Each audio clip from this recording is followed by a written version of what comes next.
after the death of radical leader Sharif Osman Hadi, a key figure of the 2024's uprising. Hadi was shot earlier this month and was also flown to Singapore for further treatment. The leader was airlifted days after he was shot in the head in Dhaka. He was airlifted to the Singapore General Hospital Neurosurgical Intensive Care Unit on December 15th to receive emergency medical treatment, where he succumbed to his injuries. Now, Bangladesh's interim government chief Mohammad Yunus made the announcement of Sharif Osman Hadi's death and appealed for peace. Yunus has announced a national day of mourning upon the death of Inqilab Manch's spokesperson. The mortal remains of Sharif Osman Hadi is expected to be brought back to Bangladesh on Friday evening, according to the organization. Meanwhile, demonstrations broke out at several locations in Dhaka.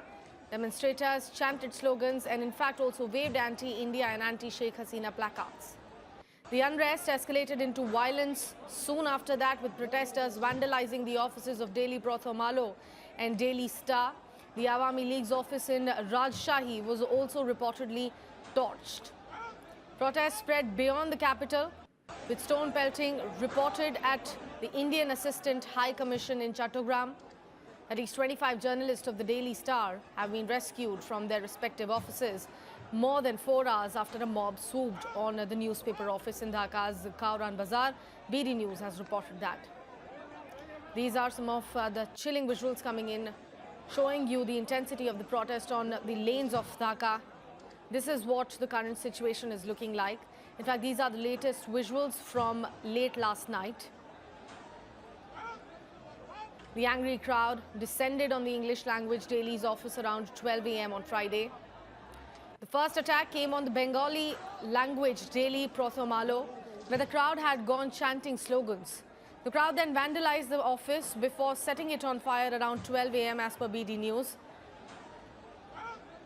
They first vandalized the ground floor and first floors of the newspaper's office before setting it completely on fire at about 12:30 a.m. The blaze quickly engulfed 2 floors of that building, sending a huge column of smoke into the air. This all has been reported by BD News. In fact, its reporters also told BD News that the fire service could not reach the building for some time because the crowd blocked their way. Stones were thrown at the Assistant High Commission of India in Chittagong by protesters. Videos shared on social media also showed groups throwing stones near the diplomatic office and the official residence, with smoke seen in that very area. Police said incidents of arson were also reported, prompting a heavy security deployment of the police personnel and security personnel to prevent further damage. My colleague Ishita Mitra is joining us on the phone line to provide us the latest coming in straight from the ground.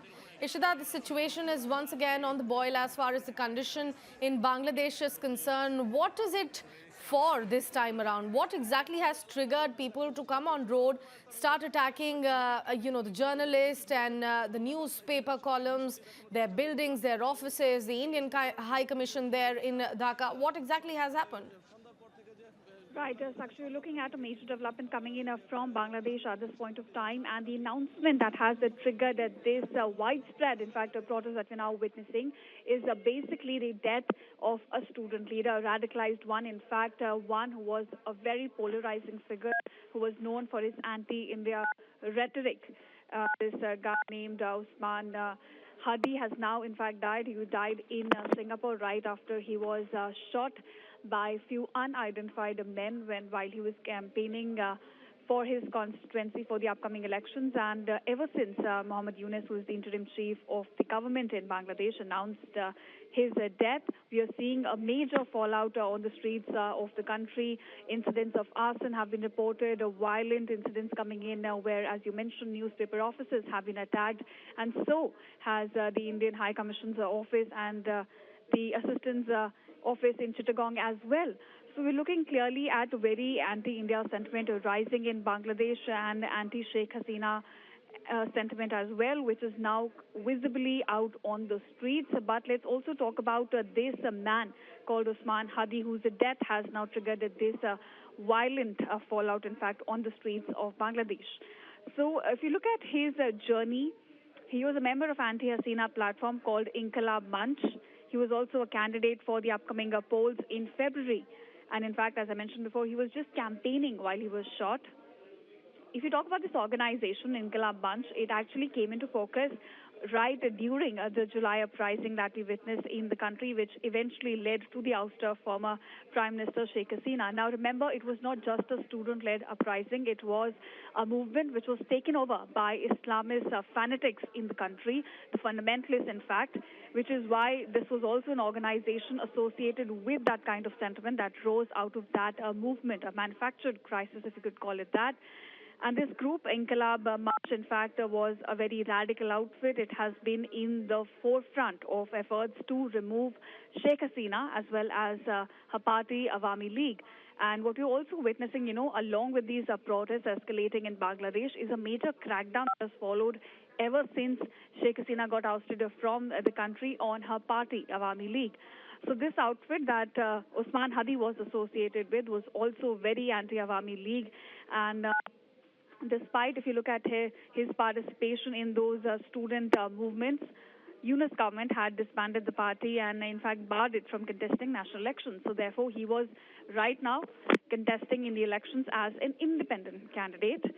And which is when he was, in fact, shot. He was taken to Singapore, which is where he breathed his last. And ever since that announcement came into light by Muhammad Yunus, we are witnessing a major fallout. In fact, Yunus had appealed to people for peace, but clearly that plea has fallen on deaf ears. We are exactly, Ishita. In fact, that was my next question to you. It does look like that Muhammad Yunus, despite of being the chief of the interim government in Bangladesh at the moment, he has no command over what the youth of their country has been doing. And while you are mourning the death of your leader, why are you raising anti-India slogan is going to be very confusing for the viewers. Why exactly, going around with the chorus of anti-India rhetoric there on the lanes while you are mourning someone's death?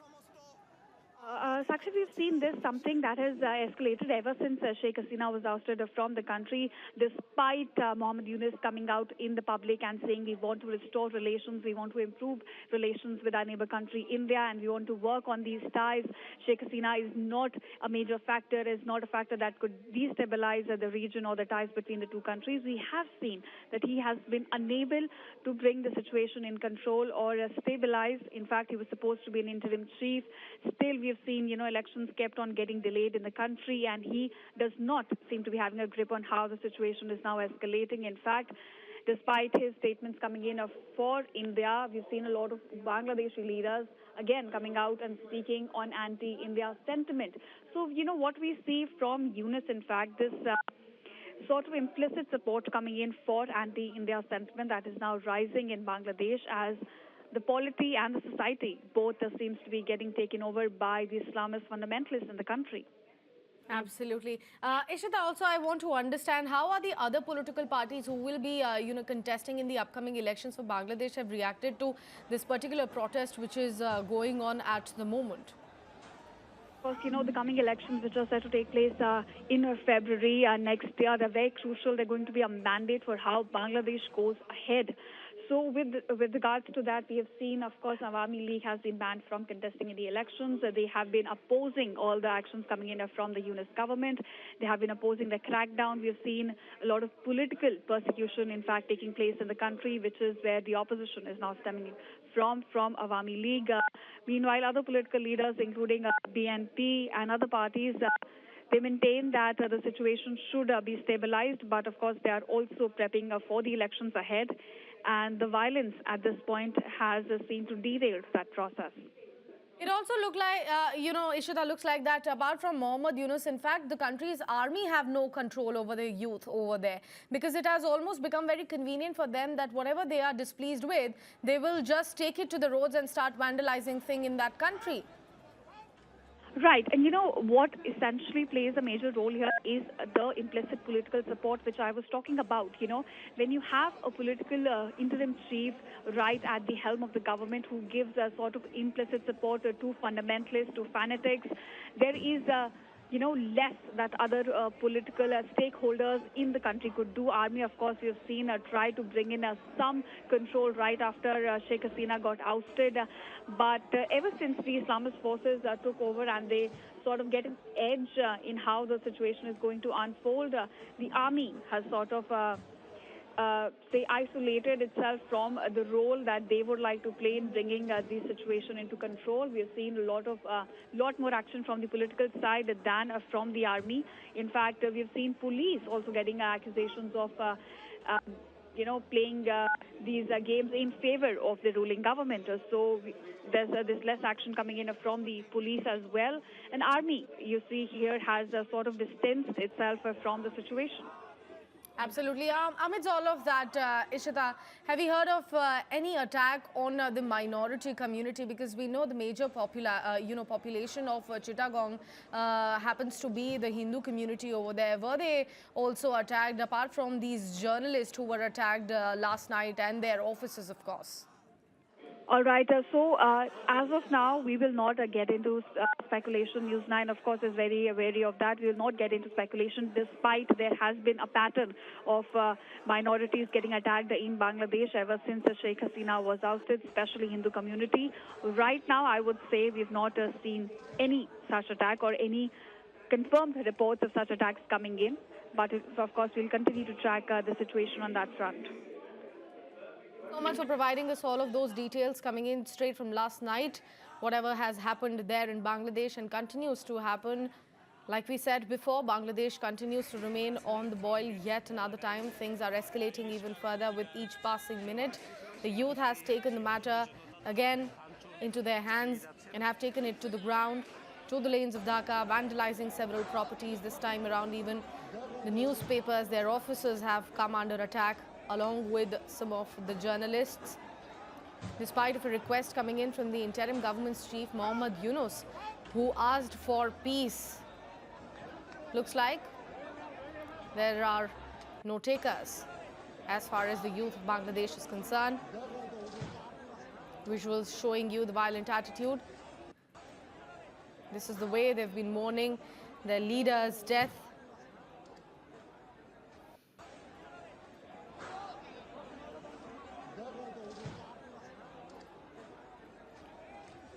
In fact, protesters reached Sheikh Mujibur Rahman's house as well. This time, this is happening after the death of radical leader Sharif Osman Hadi. He was a key figure, a very prominent one as far as 2024's student-led uprising against Sheikh Hasina was concerned. He was shot earlier this month. Then he was taken to Singapore for further treatment. He was airlifted to there after he was shot dead in the head. He was taken to Singapore General Hospital Neurosurgical Intensive Care Unit on December 15th and received an emergency medical treatment where he also succumbed to his injuries.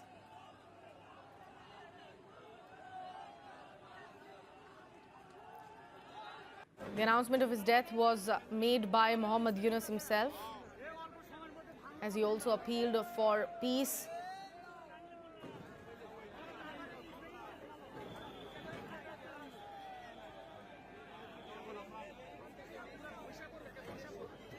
Yunus also announced a national day of mourning upon the death of Inqilab Manch spokesperson. Sharif Osman Hadi's mortal remains are expected to be brought back to Bangladesh in the evening today, as per the statement released by his organization.